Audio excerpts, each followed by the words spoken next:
Today, the United Nations observed the International Day for the Elimination of Violence Against Women.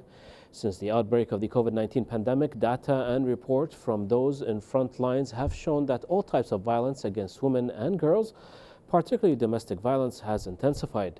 Like previous years, this year's International Day will mark the launch of the 16th Day of Activism that will conclude on December 10th, which coincide with International Human Day Rights.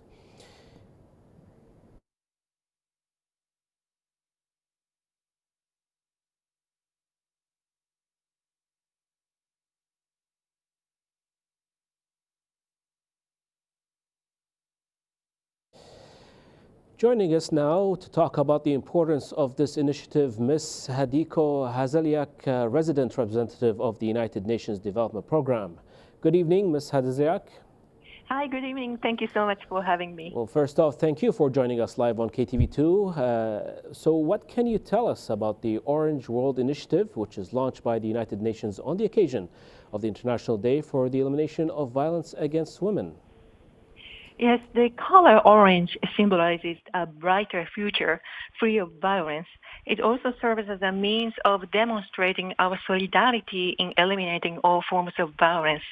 The International Day for the Elimination of Violence Against Women and the 16 days of activism against gender-based violence starting from now till 10th of December are becoming more important than ever than the previous years. Emergencies like COVID-19, like you mentioned, made violence against women and girls worse. At the United Nations, we call it shadow pandemic. Even before COVID-19, as much as 28% of people thought that it was okay for a man to beat his partner, according to the United Nations Development Program's Gender Social Norms Index. You know, it's all about violence against someone's mothers, grandmothers, sisters, and daughters. So it's not okay to think that beating is justifiable. So this year's theme, as part of the United Nations Secretary General's Unite campaign, is Orange the World, Fund, Respond, and Prevent, led by our sister agency, UN Women. The campaign focuses on the disproportionate impact of COVID-19 crisis on women and girls. As I speak now, I can see a beautiful Alhambra Tower lit in orange, and I understand that more than 15 major buildings are lit in orange in Kuwait, and we really would like to thank you for your efforts and support for this campaign. Well, that's very insightful, but what can you tell us about the efforts done by the United Nations in collaborations with the Kuwaiti government in this regard? Yes.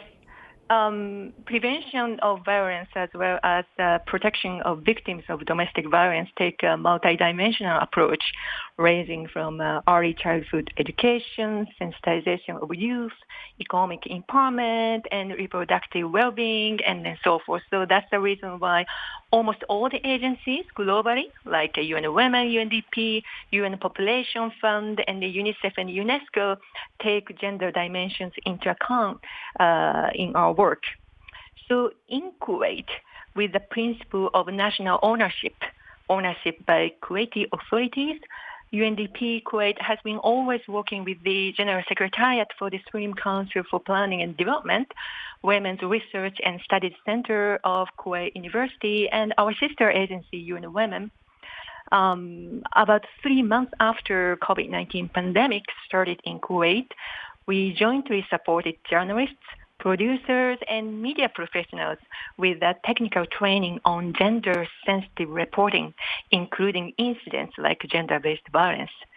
So we'd like to congratulate the state of Kuwait for the law to combat domestic violence, as well as the establishment of the National Committee for Protection from Domestic Violence. So UNDP and our partners are here to support the country for the implementation of the law through tailored training and capacity development activities, drawing from good practices and success stories from other countries.